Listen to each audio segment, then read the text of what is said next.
Hi there, I'm Nafisa Latic, and this is a special episode of Across the Balkans.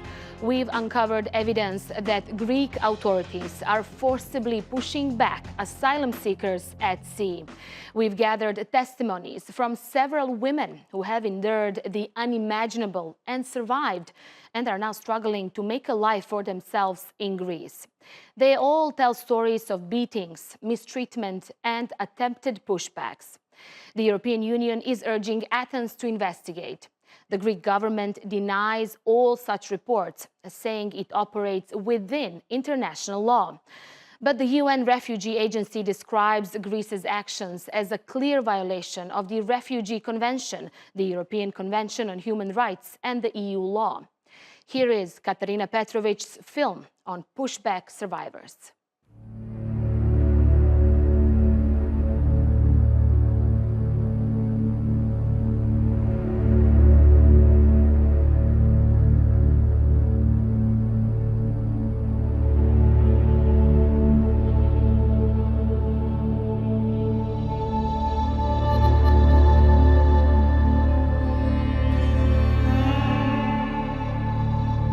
In the past year, there's been an increasing flood of reports that have become impossible to ignore.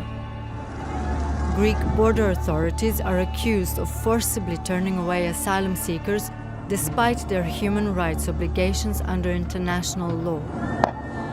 As people are fleeing war and persecution to seek safety in Europe, instead of finding refuge, they're often met with more violence.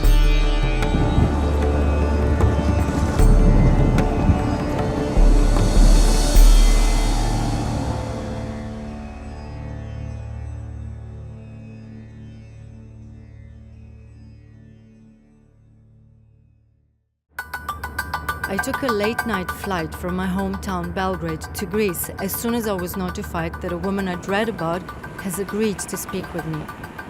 She survived multiple pushbacks and is hiding on the island of Samos with her 3 children. Before going to the island, I spent some time in Athens to hear from women whose asylum requests have been rejected. Since there's been overcrowding in the islands where they arrive, they're allegedly sent to the capital and left to wait indefinitely. So I've come to this park where I've been told that many migrants gather to socialize, exchange information, or just spend time because many of them don't have jobs, so they just come here.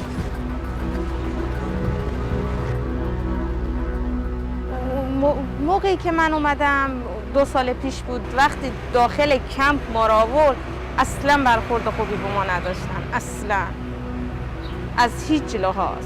هیچ وقت نمیتونم فراموش کنم، هیچ وقت از ذهنم پاک نمیشه، به خصوص وقتی که بچه ها را در حال پرپر زدن آدم روی آب میبینه، بچه ها را وقتی میبینه در حال گرسنه، از گرسنگی با یه تیکه نون یه ذره آب تو جنگل، هیچ وقت اینا رو ما نمیتونیم فراموش کنیم. من یکی اصلا نمیتونم فراموش کنم.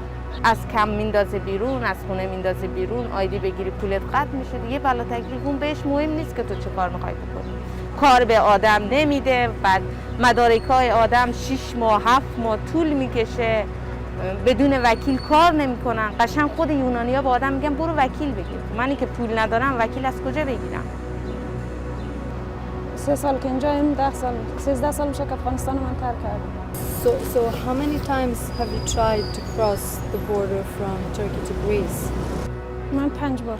پنجمیش دیگه رسیدم. 4 بار من تلاش کردم، پنجمیش رسیدم یعنی. 3 بارش هم که زندان رفتیم. پلیس که یاری روی آب به ما تیراندازی شد، چون کشتی ما از اون کشتی ماهیگیری ما رو سوار کرده بود از اون بر، دیگه تیراندازی کرد، دور ما رو گرفت تیراندازی کرد و سر مرز ترکیه با پسرم که تیراندازی شد، سربازا مثلا خانم جلو رفت شد، مردا عقب مونده بود، اونا رو گرفتن رد مرز کردن. من جدایی از همه بدتر که من نمیدونستم بچه‌م الان کجاست. واقعا تو اون صدای تیراندازی اونا تیر خوردن، اونا زنده هستن، اونا یا دور از جونش کدام اتفاق براشون افتادن. To reach the EU, most asylum seekers first pass through Turkey, the country with the most refugees in the world.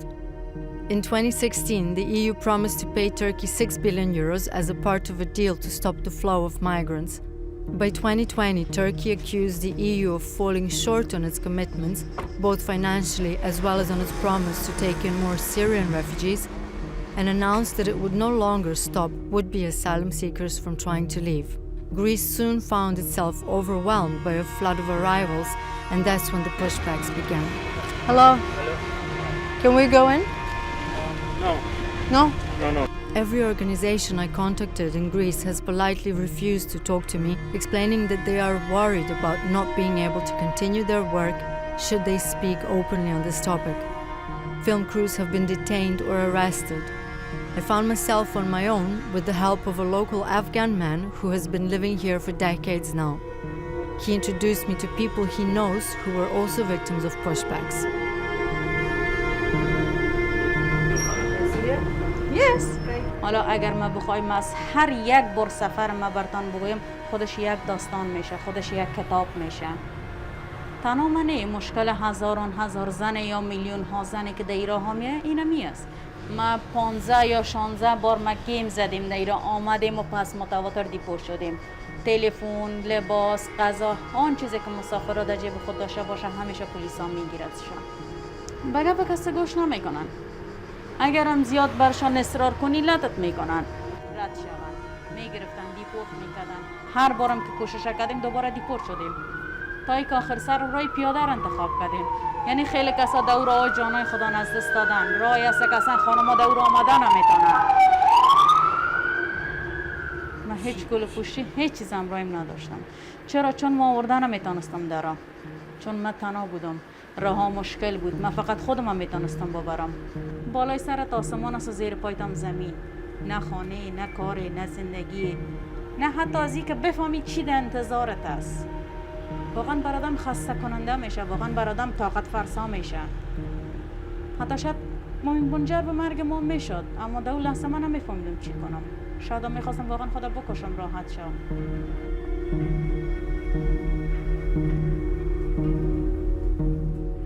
أنا فلسطينية، أصولي فلسطينية، بس إحنا خلقنا وربينا بسوريا، سكان مخيم اليرموك، وإلنا 9 سنين إحنا بالحرب بسوريا، وإلي شي يعني تقريباً سنة أنا عم بهرب بدي أجي على الأمان.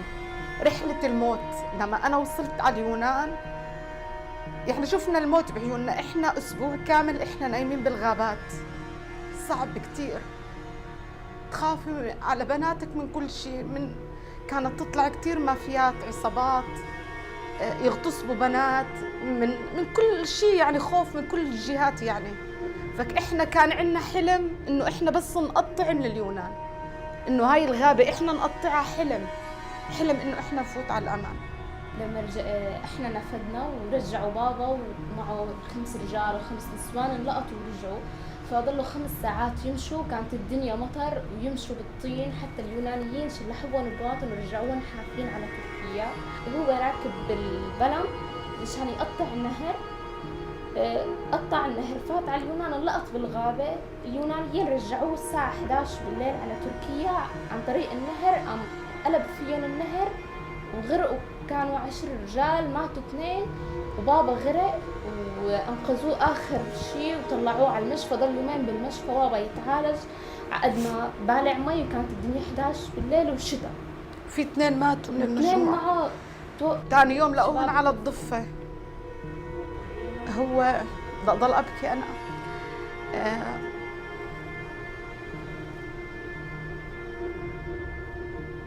Your daughters are the whole time with you in all these journeys, of course.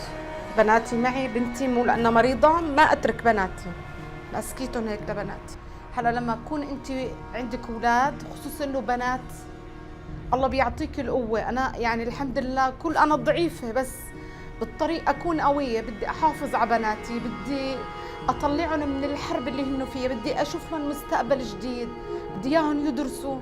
فالله بيعطيكي قوة، الله بيعطيكي قوة إنك تمسكي بناتك وتركضي بطريق وتفوتي غابات، والله وقف معنا والحمد لله وصلنا لهون. الحرب أصعب شيء بالدنيا هو الحرب.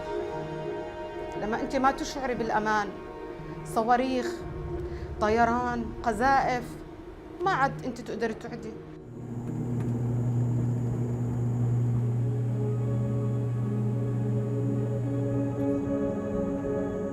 Samos is one of several islands that house refugees in the eastern part of Greece. It is known for its wine, its small size, and for the past few years now for chronic overcrowding. The situation has been growing worse as asylum seekers have been arriving by boat from Turkey to join thousands of refugees who are already here. People say the Greek government has failed to do its part and that both asylum seekers and the island's permanent residents are being neglected. We've been told not to film out in the open on Samos, as the locals have sometimes been hostile towards camera crews due to how they believe the migrant crisis has affected their tourism and livelihoods. Even though we've been welcomed by anyone we interacted with, we avoided saying why we are here and have switched to shooting with our phones. The woman hiding in Samos, whom I was waiting for, is a victim of multiple pushbacks. She did eventually manage to find her way to safety and is here with her 3 children. After having spent time in a camp here, she's now waiting for her refugee status to be approved. We picked Lina up from her temporary lodging and drove to the beach on the other side of the island so she could show us where she managed to finally escape the police. بتذكر أول شي جينا عند الصخر بس قالوا لازم نيجي عند الشط عشان يقدروا الأولاد والنسوان الموجودين بالبلم يكون أسهل عليهم إنهم ينزلوا. جينا على الشط هذا بس ما كان فيه ناس طبعاً، ما كان فيه هيك. طولنا 7 ساعات. نزلنا الشباب اللي معنا عشان يعني لو شافنا بوليس ما يرجعنا فزروا البلم ونزلوه. وهون رمينا كل اللي كنا لابسينهم الفستات هدول تاعون البحر، رميناهم وصرنا نمشي وطلعنا على الجبل من الجهة الثانية. أصلاً يعني كنا كتير خايفين ومتوترين، ويعني أول ما وصلنا صار خوف أكثر إنه لا سمح الله إنه حيشوفونا ونرجع. هذا الخوف اللي كان مسيطر علي. يعني مرحلة البحر تجاوزناها الحمد لله، إنه خلص إحنا وصلنا صرنا ببر الأمان، بس إنه خايفين حدا يشوفنا ونرجع. يعني كنا نسمع كثير عن ناس توصل وترجع ويغرقوا بالبحر. وقطعنا الشارع وطلعنا على الجبل فوق وحاولنا نتخبى. يعني أخذت الأولاد وطلعنا نركض طبعاً بطريقة هستيرية، وطلعنا فوق تخبينا بالجبل ورا الشجر. يعني حاولنا نطلع فوق ونتخبى ورا الشجر. ما بعرف هون هي زي هيك طلعنا ضلينا فوق. That's where you were. شفنا البوليس بوليس اجا بلم هدول الخوذ اللي شلحناهم قامهم اخفاهم، والناس اللي معنا اخذوهم بالسياره. ترجمي لها. اخذوا كل اللي معنا، قولي لها جاها تلفون تاكدت من المهرب انه اللي معاكم كلهم انمسكوا، ديروا بالكم. تخيلي هذا الرعب، انه حدا بسمعنا الو بوليس. رعب كان رعب. يعني ما بدي اولادي يحكوا، ما بدي يعني، وبدهم ياكلوا وبدهم يشربوا. ماما بردانين، شو اعمل؟ ما في عندي حل. كل اواعيهم مي كانت نهار كامل، وهم بس باواعيهم وهي مي، لا اكل لا شرب. صرت اجيب علب العصير الاقيها هون مرميه، صرت ادور بدي يشربوا مي وافتحها وابل لهم بس تمهم شوي.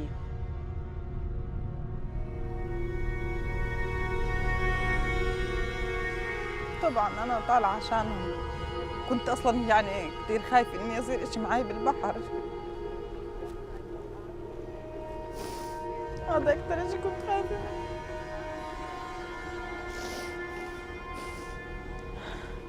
انه حامله 3 اولاد ونازله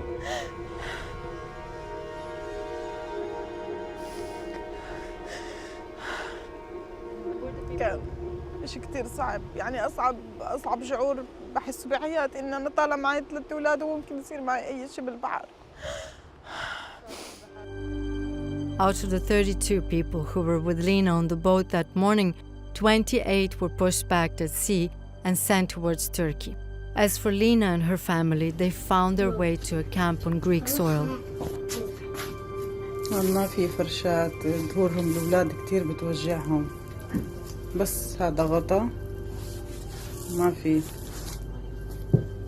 هذا الولد كتير مريض، بحاجة لكتير علاج ومعاه حساسية بسبب الحشرات هون القارص والجرادين، كل ايديه تعبانة. هاي المخدة جبناها من الشارع عشان يناموا عليها الأولاد. Upon my return to where I was staying, a spokesperson from the NGO Greek Helsinki Monitor wrote that they wanted to talk to me. They are suing Frontex, the European Border and Coast Guard Agency. Many of the NGOs declined my plea to participate, to talk to me, and not because they didn't want to, but because they were worried about not being shut down by the government if they speak out against it. So can you tell me something about that, please? And also, how come that you are not worried then? Greece has been recently persecuting and prosecuting humanitarian and human rights activists and NGO representatives who are assisting asylum seekers. The states and the European Union, which makes the agreements, are using those people to play their own political games. So tell me then about the lawsuit, please. It's the first time that Frontex has been taken to the Court of Justice of the European Union. It's been taken by two people who were on that pushback in November, but they have also additional experiences of pushbacks. Because we do believe that Frontex, which is an agency of the European Union, is responsible for all the actions that are occurring at the sea border or land border between the two countries concerning asylum seekers.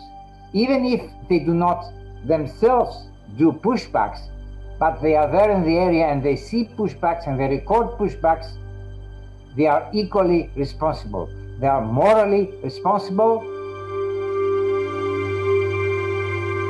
The prospects for these Afghan women to ever return home have only worsened in recent months. The dramatic turn of events that saw the Taliban return to power in Afghanistan have forced thousands more to flee the country. After having heard the stories of the women, it makes me wonder whether the harsh road that awaits them is just the lesser of two evils.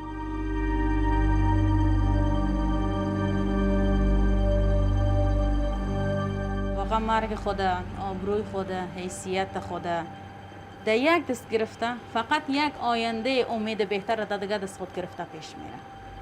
مشکلات من از 6 سالگی شروع شده تا الان 35 سالانه. بلا تکلیفم اینجا بخوام بمونم چیکار کنم؟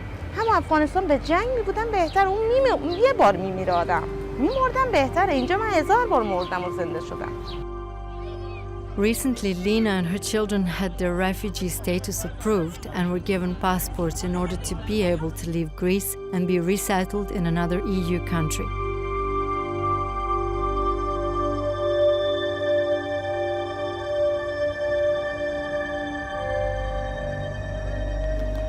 The people I met have been hauled into the most vulnerable way of life, lives that through no fault of their own have been flung into the unknown, constantly unpredictable and on the move, and far too often violent.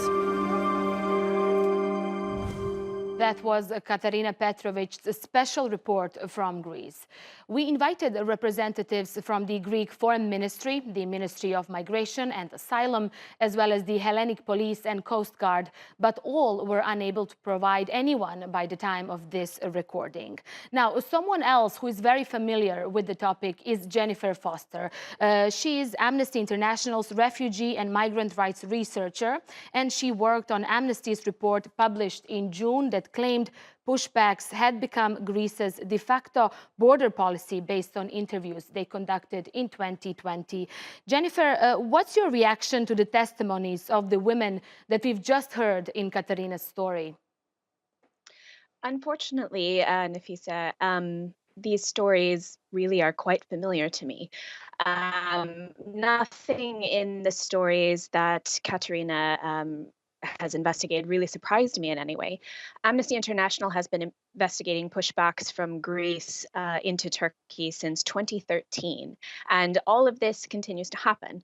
Unfortunately, Amnesty International also recently investigated, and we published our report in June, as you mentioned, and nothing has really changed except for perhaps the intensity of and/or frequency of these pushbacks.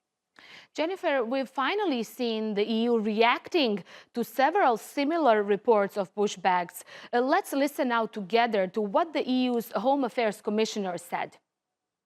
My discussion with the Greek minister was different, and I have made clear that I will not accept that Greece do not do the investigations on this. We have to protect our external borders, but we also have to protect our values, the rule of law and fundamental rights. And this is absolutely possible to do together. And all member states have a responsibility to act in line with that. And this will also hamper the reputation of the whole European Union if not. Jennifer, why do you think it took so long for the EU to respond to what's been happening at its borders, as you said, for years? That's a great question. Unfortunately, I can't answer it. I have no idea what's taken them so long. However, it is very important to note from Ms. Johansson that she's right on the money in terms of what we have also said, that any violation at Greece's borders is a European-wide problem. Any violation that happens that's part of EU policy or practice on behalf of Greece is something that they must also claim responsibility for, and the EU must properly investigate it and take action. Right. Let's listen now to what the Greek immigration minister said following the EU's call for an investigation. We obviously said that Greece does protect its borders. There is European regulation on how to do so. We think that we protect our borders fully in line with European acquis. When there are allegations that in some cases we don't do so, we always investigate such claims. Can we now expect, Jennifer, with these latest developments and the strong reaction from the EU, finally a different approach from Greek officials? I would hope so, but unfortunately, past behavior has not given me much hope for that to change. One of the biggest challenges that people have experienced that we've spoken to, and that I imagine your own reporters have also uncovered, is that when the violations occur, particularly over the Evros River, which is what our report primarily covered in June, is that people's phones are confiscated. Very little evidence remains for anyone to try and prove what has happened to them. Pardon me. So any allegations that Greece supposedly has investigated in the past have often borne no fruit. They say that they can't prove it happened. There's no way to tell or to connect any individual with the particular incident reported. On top of that, of course, is that many people that have been pushed back are no longer within the jurisdiction of Greece. We covered this in our report as well. So the access to remedies for people or some sort of mechanism has been absent. And that is an absolutely essential part of what the EU must ensure occurs, both an international monitoring mechanism, as well as a way for people to access remedies when they are not on Greek territory any longer because they have been pushed back. Yes, I do want to bring in here the EU responsibility in all this too. Do you think the EU failed in some way to help Greece deal with the crisis at its border? Greece has long suffered with the number of people. So any of the states that are on the external borders certainly need bolstering by all EU member states. So as I say, this is a European problem. This isn't just a problem of the border states managing everything. So unfortunately, I don't believe that they have received the support that they probably needed in order to effectively manage this. And so that is an essential piece of the puzzle that is missing. The situation in Afghanistan, as you probably follow, is dire, and the UN Commissioner for Refugees, Filippo Grandi, has asked the EU to take in around 42,000 Afghans over 5 years. It doesn't seem a big number when you consider the EU's population. So why are some countries against accepting more refugees?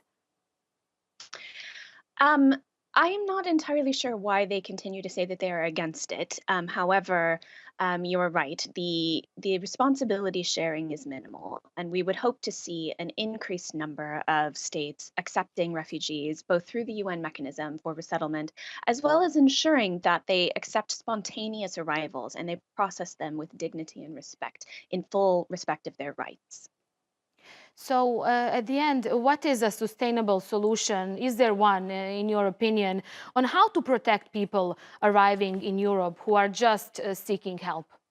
Individuals who are coming to European borders and who are in need of protection must have their rights respected.